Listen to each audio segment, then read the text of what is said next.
Hey all, it's Chase from the All Blue Crew. Today we're looking at round number 2 of my Enel journey through locals here. This is Wednesday Night Locals playing against Lucci. This is my good friend Paul here. Paul is a rather good player, so I'm pretty excited to get into this game. From experience side, I don't have as much experience fighting into Lucci with Enel, or if my experience exists, it's my experience of losing to Lucci. If you don't know, Lucci is slightly favored into the Enel matchup. Lucci just has a lot of ways to kill things that are really expensive, right? So Lucci is pretty consistent at taking out a lot of my high drops in the late game, and Lucci can also be pretty aggressive with their Morias as well as, their Luccis, just sending a lot of damage, often swinging 7 to 8Ks into my lead, which is a little harder to withstand and, outgrind, outvalue. Moria has insane value every time it comes down. My big boss monsters could never really compete. So we're just going to go as fast as possible. That's typically my game plan going into Lucci. Just swing, swing, swing, swing, swing. You can't beat a Moria. If they see 2 or 3 Morias, you're pretty much dead at that point. You cannot withstand that many 9K swings and all that value. So I'm just kind of swinging as much as possible. I do take advantage of the fact that I know Lucci players are pretty low on 2Ks. Here you can see him playing out his Khalifa 2K. So that's already like, boom, -1 2K in hand. All right, cool. Likely he is cycling in, adding some potential cards he's either searching for. He hasn't seen the stage yet. Speaking of which, there's the stage going to the yard off the attack. He's going to go ahead and attack me. I am going to flip a beige, but I'm going to add that to my hand as I don't have any great targets for it. And again, I'd love to see those later in the game, but right now it's just going to sit as a 2K. I kept a pretty aggressive hand for the most part. I got some Gadatsus, Rocket Luffys, and the such. So we're going to try our best to control the board while also continuing to send face. So we're going to go ahead and Gadatsu that. Those Gadatsus are going to be getting a lot less value as the game goes on. We're going to go ahead and send 5 into lead here after KOing their Khalifa. My goal again, be as aggressive as possible in these early turns here. Try to have your body stick, right? Like Gadatsus are pretty good mid game, Rocket Luffy, stuff like that. But more often than not, Lucci's gonna be able to KO them. But in this specific instance, he does not have a stage up, so I'm feeling pretty confident here that he potentially won't be able to handle the Gadatsu. But again, Lucci's very good at doing things like that. So again, just trying to establish board presence, just going to keep swinging face. Lucci's going to go ahead and send 5 at my leader here. I am considering taking it, and I'm going to go ahead and take it. I'm pretty happy until I get down to like 1 or 2 to be a little more aggressive. I think in this specific matchup, I actually tried to keep myself at 2 for a little while because I had a slightly different game plan here, especially after hitting the Satori. So Satori actually wasn't supposed to be in my deck. My typical list runs 4 of the Flampeys, but I was building Black Yellow Luffy, and I think I had 6 Flampeys total in my collection. So those two of the Flampeys from the Enel deck went into Black Yellow Luffy, but I left that deck at home, so I grabbed 2 Satoris out of my binder and slapped them into the deck, and actually came pretty important in this specific game. Developing 2 5-cost bodies into Lucci when Lucci doesn't even have a stage basically means at least one of these guys is going to stick around for the turn, and I'll be able to stack some Dawn on it, be able to pressure lead, because again, I just want to be as aggressive as possible while also trying to maintain myself here. And if the Satori survives this turn, I may try to keep myself at a slightly higher life total, as I can keep potentially withstanding his aggression.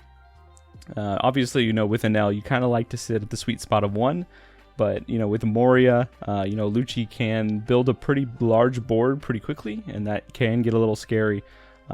So sometimes, you just have to figure out what you want to do. Now, going into black decks in general, right, on their turn 6, you typically do want to take things to go down even further. But Lucci, again, didn't have the aggression here to send me down all the way down to 1 life. So if they did drop something like a Moria next turn, or a what's the other one, Isho, which is the biggest problem for Enel, I wouldn't be able to do something like a Kingdom Come to kill it, because right, Kingdom Come makes you trash life. I could trash life, but life is a resource, and I typically don't want to trash it. He does end up playing out a 2K from hand, a Suru into a Kaku to kill my Gadatsu, leaving my Satori in play here. That is another 2K from hand that Lucci here has had to spend. So, I'm getting excited here. That means I can just keep pushing damage. So I'm at, my 7 Dawn turn. Typically here is where you'd play something like the Enel Rusher, which is really good into Lucci, pretty good into black decks in general, but I don't have it in hand here. I am eyeballing that Gadatsu as just a way to put power into board. Gadatsu doesn't have great attack or any great things to pop. I do not want to give him that Suru in yard, right? Because that then just fuels potential Moria plays later, allowing him to kind of KO my board. And since he doesn't have a stage, I want to take advantage of him not having a stage as much as possible. So we send 6 at lead, he takes it, and then we're going to send 6 at lead again, this time with Enel. My hope is just to keep getting him even lower. Just, you know, I'm basically 2K checking him here, and he's going to take another one here. So that pretty much tells me that maybe that Suru is the only 2K in hand, or he's maybe being a little greedy and holding 2Ks in hand. We're going to go ahead and play the Gadatsu, and since Gadatsu is up to 1 character on its effect, I do not have to select a character, so I could have killed the Suru, but I don't want to, because again, Suru is an on-play -2 cost that they can get back from the yard with Moria, and I do not want to give them that ability, especially going into this 8-Dawn turn this turn. Now, in most situations where I have like a Kingdom come in hand, again, I like to be at 1 here going into their 8-Dawn turn, but unfortunately, I'm kind of hoping 2 things. So I've got 6 cards in hand. That is potentially an Isho turn, right? Isho could come down and immediately just make me discard 2 cards, because again, Isho checks if you have 6 or more cards in hand, and then I trash them at random. And again, Isho is a big threat because Isho can consistently keep like apply minus effects to my board, which makes it even easier for the Lucci player to count to like 8, 9, or 10 to destroy my big Moz monsters. So there's a little bit of fear in my heart right now, but he's going ahead and he split up his Dawn here, which makes me think maybe he's got a different plan going into this turn. Obviously, his kind of big plan here is to try to deal with my board. Satori's, you know, already slapped him a few times. Then now there's a Gadatsu again that's going to potentially pressure him. He's already seen my play style here is just going as aggressive as possible. And here, I decide potentially that I actually want to save the Satori here. I've already recognized that he doesn't have a lot of great ways to minus things or remove things. So by him putting the -1 on the Gadatsu, I went ahead and pegged at saving the Satori here. So I ended up using a 2K from hand to bring that back. He's going to go ahead and swing at the Satori again. And remember my philosophy, if you save it once, you got to save it again. So I went ahead and used another 2K. Maybe I'm being a little too aggressive with countering out of things, which could potentially put me in a bad spot later in the game. But I have a plan.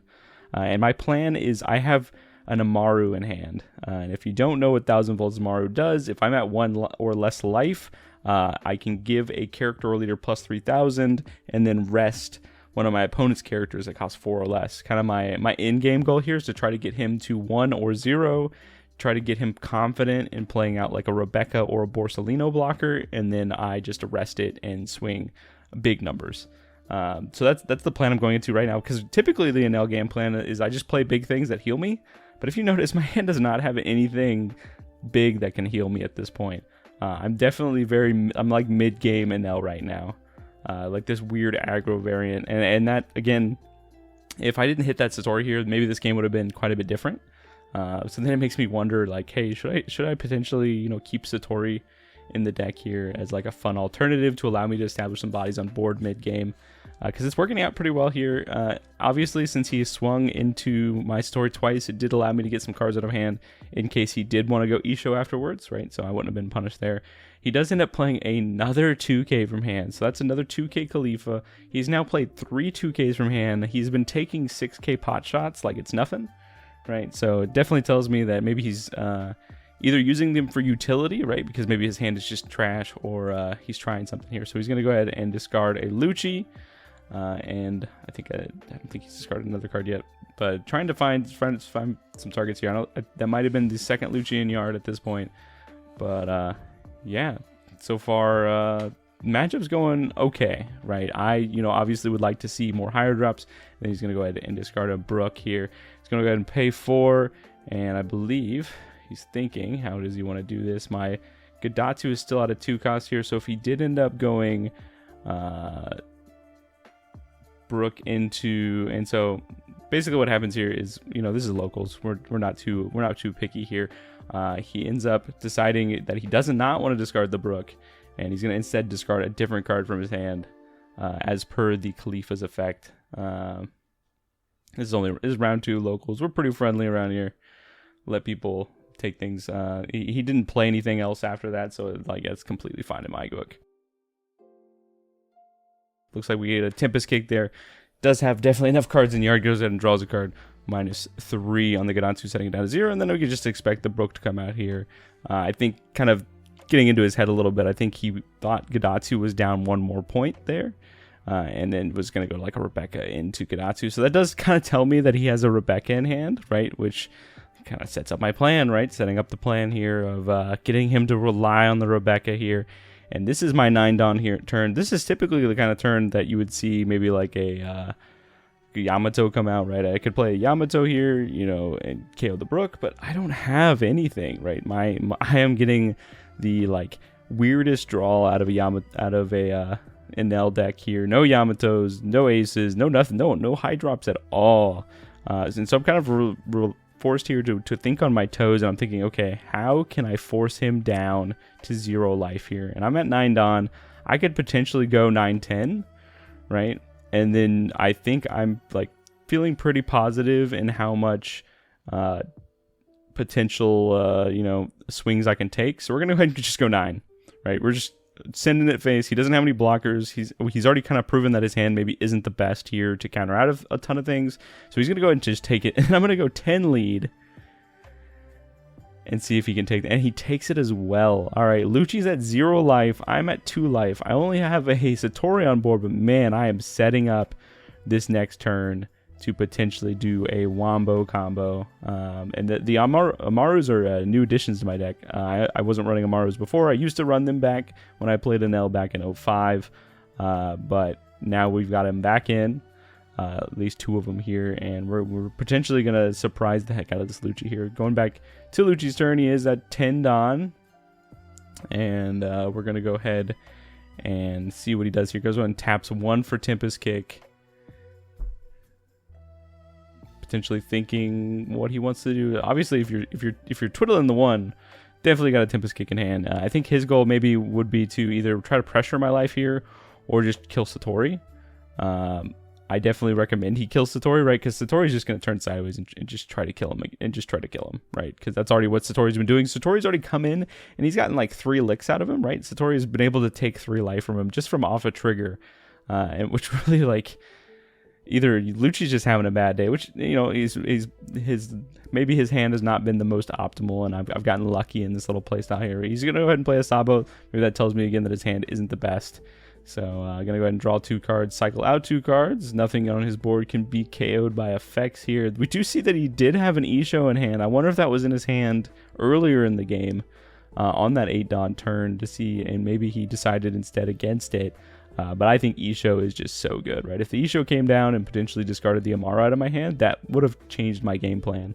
And again, like, if, you know, the Amaru is basically all I'm leaning on at this point, but that Sabo coming down does make me pretty sad, right? I cannot rest a Sabo with the Amaru's effect because Sabo is a 5 cost, so I definitely can't cheese him out this next turn. So I might have to do a little bit of board control here, depending on what he does to me. Again, goes ahead and has 5 Dawn left. Gonna go ahead and swing 6 into Satori again. He keeps sending stuff at my board instead of my face, so that I'm kind of incentivized to keep him alive here. So he's gonna send 6 into Satori. I'll counter out of it with Beige. I'm just surprised he just hasn't tried to kill it yet. But again, not having stage really makes life harder, right? Leader swing plus stage would be -3. He would still need one other minusing effect for the Brook to be able to pop it, right? Because Brook -1 and then pops a 0. But we're seeing here again thumbing 1 card or 1 Dawn, which tells me definitely has a Tempest Kick in play or in his hand that he wants to use. Man, am I gonna be able to cheese him here? Like, that'd be insane. No one expects not everyone expects the Amaru cheese. I know a lot of Enel decks have not been running it, so he's gonna go ahead and send 6 into Satori. I'm gonna go ahead and counter out of it again, 2K, and This is feeling good. Feeling real good. Gonna go and play Rebecca. Hey, it's the Rebecca that I knew about. He's gonna go ahead and I think he's just gonna add probably like a 2K to hand. He's fortifying up, so that does make me a little nervous. Potentially he could counter out of like a big swing if I decide to go for it. That is Khalifa. He flashes so fast that I ask him to see it again. And again, my hand is not great, right? Luckily he did miss sequence here. I don't know if this was on purpose. Maybe the Rebecca came into his hand. Maybe he didn't have a Rebecca in hand or something, but I'm pretty sure he already had it in hand. I do see the ace here, right? Ace, you know, could put myself to 3 life, but like I don't really have anything else to do this turn, and instead I'm kind of thinking maybe I should pop the Rebecca here. If this is like a second Rebecca, right, or if he Moria's next turn, I could potentially get hurt. So I am looking and thumbing through on that Rocket Luffy. Rocket Luffy could come down, pop the Rebecca, and then I could swing a decent chunk into Kaku, right, or lead. I'm not really sure how I want to do this yet. I could just try to get him to just kind of get counter out of hand as I potentially set up for a play. But not seeing high drops that, until the end of the game really like potentially, isn't helping. He is actually playing pretty well into just kind of focusing my board and keeping me still at a high enough life total where I can't like get a decent amount of effect off of any of my high drops, right? Ace is going to come in, take me up to 3 life, and then does nothing. And then I hit a second Amaru, and I'm like, huh.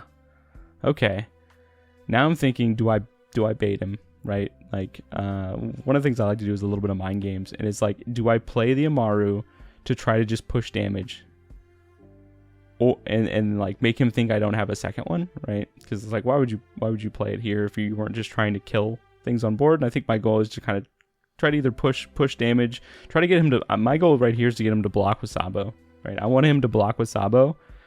And potentially have Sabo die, so I could do like 8 and 8, or with 3 on the lead, 2 for the Amaru on the Satori, and I think that's what I'm thinking of doing. So I'm gonna go ahead and send to 8 here, and to kind of entice him. Thinking about it. I might want to kill the Kaku here just to keep save face. Again, my hand is not very great. I did just pick up the 0 cost counter, so I do at least have like a 3k counter in hand. But again, once I got him to 0 and I saw the Amaru in hand, I've kind of been like all gas no brakes on trying to get Amaru to kill him. Maybe this is like a flavor. Maybe I'm just trying to flavor a win right now, or do something silly. But he does go ahead and I send 8, and he shows me 2 2Ks, and then this time I'm gonna Amaru, and we're actually gonna send it into Kaku this time. I think I sent the 8 at lead, and now we're gonna send the 8 into Kaku to see if we can either get 2 more cards out of hand, right, or get a block out of Sabo. And we're going to go ahead and send that at Kaku here. He does think about it for a second, which leads me to believe that maybe he does have, another 2k or another 1k, 2k, 1k in hand. He could take Kaku up to 9, but got him on the weights here. Got him stressing, right? As I'm just keep barreling in here. Really thinking what he wants to do. I'm like all gas no brakes on my Amaru plan. I've got the second Amaru. All I want to see next turn, I want to see Sabo block, or I want to see Sabo attack me. I want to see him try to go for game next turn potentially. He doesn't have a lot of heavy hitters. Again, this has been a very unfortunate game for me. Not seeing Moria yet, not seeing the Isho. He ended up not playing the Isho, as well as like, on my side, like if he was seeing everything he needed, right, saw the stage, saw the Isho, saw the Gecko, this game was over for me, because I did not see any of my late game until this last turn, where sure it could set me up, but like if anything, it just gives him something to kill. Gonna go ahead and swing, and I'm just gonna let it die, right? That could be representing that I don't have much counter in hand, because I've been saving Satori consistently for like most of the game, right? Which in hindsight, it wasn't the best play, but we'll see here if I can cheese him out. He's gonna go ahead and send 5 at lead here. And I'm going to go ahead and take it. That is another rush ace. Found my high drops, right? Found my late game. It's just all chilling in my life, I guess. So 2 aces in hand, 1 ace from the top of life. Gonna go ahead and send 5 again at lead here. And I go, okay, yep, we'll take it. There's a Shirahoshi blocker, another good card in this matchup, and I'm gonna go ahead and discard an ace to Nell's effect. I like to flip over the leader, show the regular art side to show that I've used the effect. And we're going to gain a life here. And then now I'm like, all right, I wonder if he wants to set me to 0. And he does. He goes and swings the Sabo into me. Yeah, I think we go ahead and just counter out of it here. Because I think now I'm like, all right, we just have to pray for not another Sabo, right? I don't want to go to 0 here in case I do try to go for some kind of turn. I also have the ace here, which would potentially set me to 2 on this next turn. So I am really thumbing that Shirahoshi and thumbing that zero cost. Again, I don't think I'm ever going to have a good moment to play Shirahoshi this late in the game, so I'm going to go ahead and just counter out of it. Right, and then now I expect potentially a Moria. All right, we got Moria. Moria tells me, guess what, guys? No 5-cost Zabo. Likely what's going to happen is that Rebecca I killed earlier is coming right into play to protect him from just like me raw swinging him, right? Because I could definitely do that. So, you know, a good heads-up play. And then playing out the Spandam. Again, I think his kind of goal there was, you know, I let Satori die. I just was taking hits left and right. I think his goal was to try to set me to 0, but in hindsight, swinging with that Sabu, you know, was his death sentence here because I have everything I need at this point. My only vice, my only concern is that he has, you know, 16+ K counter in hand, 17K counter in hand. He's taking a lot of hits, but again, I've kind of been keeping track of the amount of 2Ks he's seen. Now he has seen a lot of cycles, so it's likely that, you know, I may not be able to get here, but we got to go for it, right? All gas, no brakes. We're going to go ahead and Amaru. We're going to rest the Rebecca. Gonna take myself up to 8K. We're going to attach 8 more Dawn. We're going to have a 16K lead here. He is counting up his hand, and man, am I getting nervous here. Did I just cheese a Lucci? Let's find out. He's thinking here, and he's going to go ahead and start counting out. So 7, 9, 11, 13, 14, 15, and he is dead. That is GG's on the cheesiest play of my life. Again, biggest tip is just go really aggressive into Lucci. But again, you got to see your high drops, and unfortunately, I was not seeing any of them this game, but I was able to still pull out the cheese here, and that means I am still up a game. I am 2-0 going into round 3 next video. So thanks for watching, everybody.